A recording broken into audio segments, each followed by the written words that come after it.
Your Eye on Annapolis daily news brief keeps you informed about what's happening in Annapolis, Anne Arundel County, and Maryland. Local news, local sports, local events, local opinion, and, of course, local weather. Your Eye on Annapolis daily news brief starts now. Good morning. It's Monday, May 8th, 2023. This is John Frenaye, and this is your Eye on Annapolis daily news brief presented by Annapolis Subaru and the SPCA of Anne Arundel County. What a fantastic weekend weather-wise. The Irish Fest was off-the-hook fun, and actually I had a nice waterfront dinner at the Severn Inn. Haven't been there in a while. Well, we do have a lot of news, and here's your warning. Most of it is not good news, but we better get into it. So, shall we? Tragedy at the Annapolis Town Center. We don't have all the details just yet, but 3 people are dead after a gunman shot 2 and took his own life on Friday afternoon. It started in the parking lot of the Holiday Inn Express and played out throughout the parking lot by Mission Barbecue and in front of Whole Foods. A man shot a woman and another man. That male victim was able to get into his car and ended up at the All Tackle store where employees called 911. The man did die later at the hospital. The woman died in the parking lot, and the shooter took his own life on a nearby sidewalk. Now, we have learned a little bit more about this, including the names of the deceased. However, since the police have not released it, we are withholding it until they are sure they have made all of the notifications necessary. Absolutely tragic, and we will have an update a little bit later today. Scary moments at the Westfield Annapolis Mall on Thursday. 3 teens came in the mall from JCPenney and headed right to the Persian Import kiosk, where they began to damage the kiosk and remove cash from the register while assaulting 2 employees. Now, video surveillance on the outside of the mall shows them leaving in a very easy-to-spot and unique orange Toyota RAV4 SUV. We have very limited details on this one, as we've not heard from the Anne Arundel County Police, but the state police tell us that they arrested a state trooper on Saturday morning and charged him with false imprisonment, second-degree assault, and a fourth-degree sex offense. The trooper, Ryan Bandy, was released on his own recognizance. He is suspended with pay and had been with the state police for 9 years. We should have more info on that a bit later, so you do want to check back at eyeonannapolis.net. Early Friday morning, just before 2 a.m., a 21-year-old Odenton man identified as Colin Ackland was killed when his car veered off of Wagchapel Road in Odenton and crashed into a group of trees. Police are investigating the incident and why the car left the roadway. Ackland was the sole occupant of the vehicle.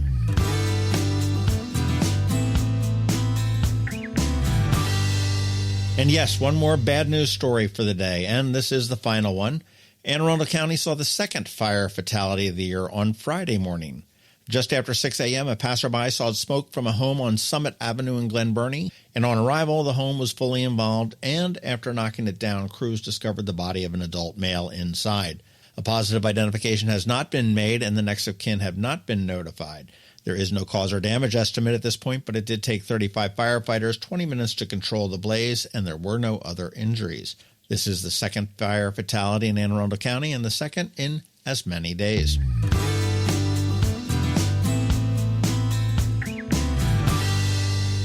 All right, moving on to much better news.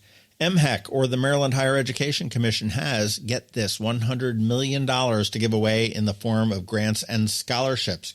Governor Moore announced this the other day. And I keep telling you about this amazing resource for college-bound kids and adults. So here it is again. This money is expected to help out 43,000 students this year, and I'll tell you, Governor Moore is all in on secondary education.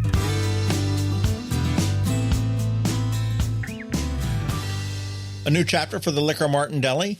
That is the wonderful sandwich shop and liquor store across from what used to be Applebee's over at the mall. After 42 years, the family sold the property and the business, along with Ann's Dairy Cream up in Glen Burnie. While sad, the good news is that the new owners are not planning too many changes. If you want some local history, you want to take a listen to that podcast we did with Amy Applestein a few months ago. It was really a lot of fun. I enjoyed getting to know her.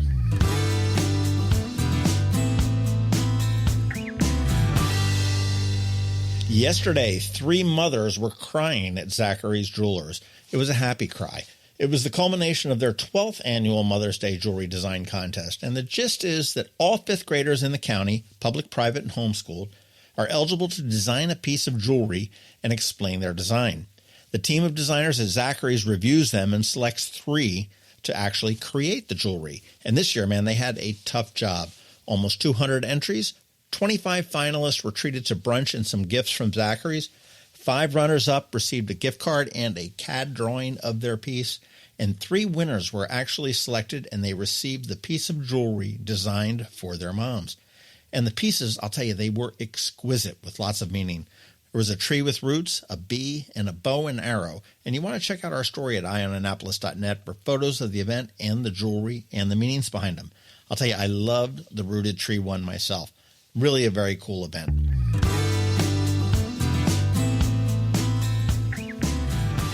Hopefully you caught our Canines and Crosstreks segment on Friday with Maya, a very cool Japanese chin. And I'll tell you, of all the dogs that we've talked to this year, she's probably the closest one I've come to just saying, okay, give her to me. Put her in my car. I'm taking her. True story.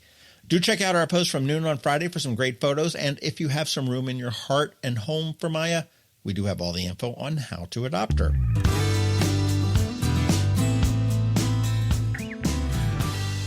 And Saturday on the Local Business Spotlight, we did speak with Karen Timer-Brown from Historic Annapolis. That was a fun one. Next week, it looks to be intrinsic yacht sales, so you want to stay tuned for that as well. All right, that is a wrap on the news. Thank you, first and foremost, and also a quick thank you to our sponsors for the Daily News Brief, Annapolis Subaru, the SPCA of Anne Arundel County, Solar Energy Services, Hospice of the Chesapeake, and the Maryland Higher Education Commission. Ann Alsina is here with us this morning with her Monday Money Report, and George Young from DCMDVA Weather is here with the only locally forecast weather report you're going to find. All that coming up in just a bit, so hang tight. Hello, energy consumers. This is Rick Peters, president of Solar Energy Services. Have you been looking for ways to save money recently? Maybe you should consider solar energy for your home. Or are you waiting for the technology to get cheaper? If so, how long are you going to wait? Today's solar costs less than 20% of what it cost 10 years ago. But while solar prices have declined every year, so have the financial incentives. Bottom line, if you wait for cheaper solar, you're also waiting for lower incentives. Take my home, for example. My solar system was installed in 2010, and it's been paid off for almost 5 years, and I no longer have to buy any electricity for another 15 to 20 years. If I waited for cheaper solar, I'd still be paying an electric bill. At Solar Energy Services, we have thousands of satisfied customers who are sure glad they didn't wait. So what are you waiting for? Sunshine's a wasted. Call us today for a free solar design at 410-923-6090 or on the web at solarsaves.net. Sunshine, sunshine, nothing else can make me feel so fine. When you live near Annapolis, you know how fickle the weather can be. So you need a truly local forecast that's accurate and reliable. Forecast right here in Annapolis. DCMDVA Weather is not just for today, but for the rest of the week and the weekend too. Now here's George Young of DCMDVA Weather with the weather outlook for today and beyond. Hey everyone, this is George with DCMDVA Weather, and this is your Eye on Annapolis forecast for Monday, May 8th. Not a bad weekend for the Annapolis region, and with the exception of tomorrow, it should be a pretty warm week and weekend ahead across the region. Look for sunshine today with highs in the upper 70s to lower 80s, with a chance of showers and thunderstorms, but not until very late tonight and overnight through much of Tuesday morning as the frontal boundary moves to the south of the region, bringing in chilly 60s Tuesday, but that will clear out fairly quickly with sunshine returning Wednesday with highs near 70 degrees. From there, expect 2 really nice days Thursday and Friday with sunshine each day, with highs in the mid or upper 70s Thursday and upper 70s to maybe mid 80s on Friday, with temps staying near 80 degrees all weekend long with mixed skies and a small chance of showers each day. Okay, that's it for today. This is George Young of DCMDVA Weather. Make it a great day out there today. Stay healthy and be safe. And don't forget, follow DCMDVA Weather on Facebook and Twitter for regular updates each day, along with the website at dcmdvaweather.info, so you can always stay weather informed. The benefits of a good night's sleep are well documented. Sleeping well prevents weight gain, improves concentration and creativity, and boosts the immune system. So, what keeps you up at night? If you run a business, then the security of your computer network may be one of those things. Threats like ransomware and phishing are becoming increasingly sophisticated and pose a real risk to any business. Don't let these cyber threats keep you up at night. At Alpha, they've been helping their customers sleep better for over 30 years by monitoring in real time and hardening network defenses. And for those irritating IT issues that arise every day, Alpha's just a phone call away. helping your business run smoothly and helping you sleep better, knowing Alpha is on guard. Give Alpha a call to see if they can ease your worries and help you get the rest you deserve. Find them at alphagetsit.com. You work hard for your money. Is your money working hard for you? Managing and investing, it can be confusing. Ann Alsina, a financial planner from CovingtonAlsina, has been helping people make sense of it all for over 17 years. Are you ready? Now here's your Monday Money Report. This is Ann Alsina of CovingtonAlsina with your Monday Money Report.